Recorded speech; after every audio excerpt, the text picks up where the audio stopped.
Dans cette vidéo, vous allez découvrir comment différencier entre une phrase neutre et une phrase emphatique.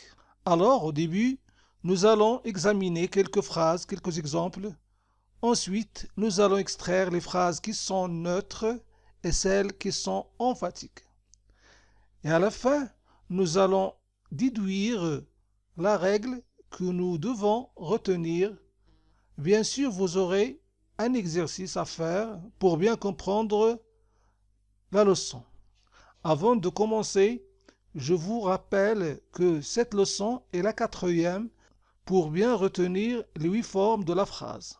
Si vous vous rappelez, on a vu la forme positive et la forme négative, puis on a vu la forme active et la forme passive de la phrase, et ensuite la forme personnelle et la forme impersonnelle.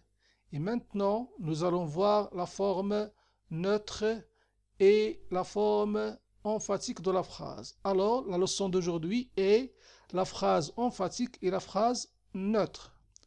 Comme j'ai déjà dit, nous allons d'abord voir quelques exemples de phrases pour bien différencier entre la phrase neutre et la phrase emphatique. Comme vous voyez ici, le premier exemple est « La loi est dure ». Donc, c'est une phrase qui est correcte parce qu'il commence par un majuscule et se termine par un point.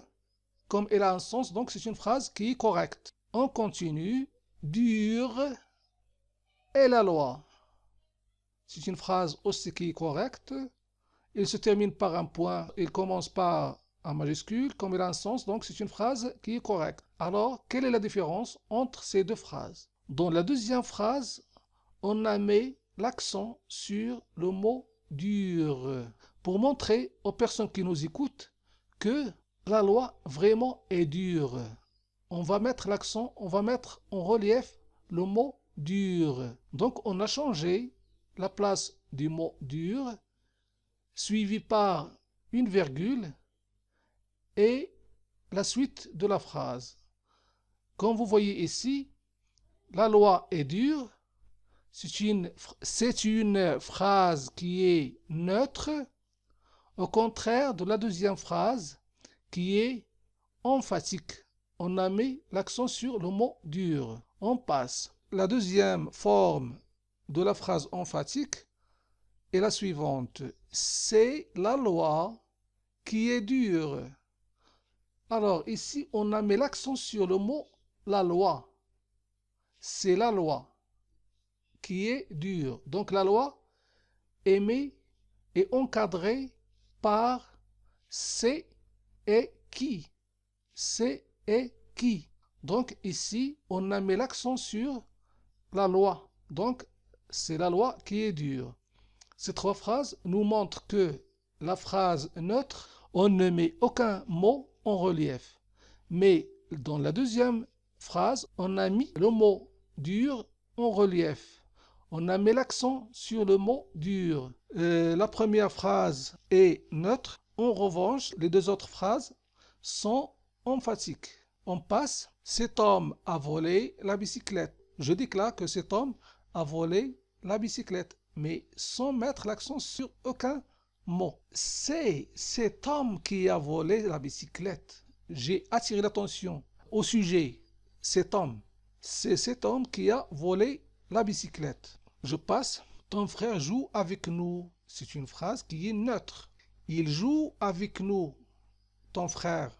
Donc, ton frère est mis en relief. J'ai répété ce sujet. J'ai déplacé ton frère à la fin de la phrase et j'ai remplacé ton frère par le prénom il. Donc, j'ai remplacé ton frère par il dans le début de la phrase et j'ai répété ton frère dans la fin de la phrase. On peut aussi dire ton frère, virgule, il joue avec nous. Alors, ici, c'est une phrase qui est emphatique. Maintenant, on va passer à la règle. Une phrase à la forme emphatique est une phrase qui met l'accent sur un mot ou bien qui met en relief un mot ou un groupe de mots. Son objectif est d'attirer l'attention et d'insister sur ces mots-là. Il existe plusieurs manières de mettre en relief un mot ou un groupe de mots.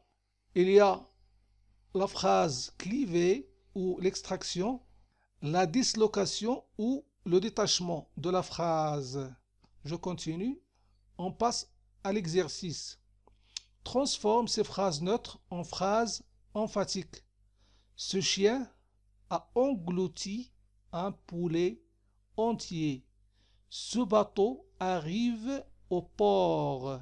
Macron ne sourit jamais. Mettez ces trois phrases à la forme emphatique.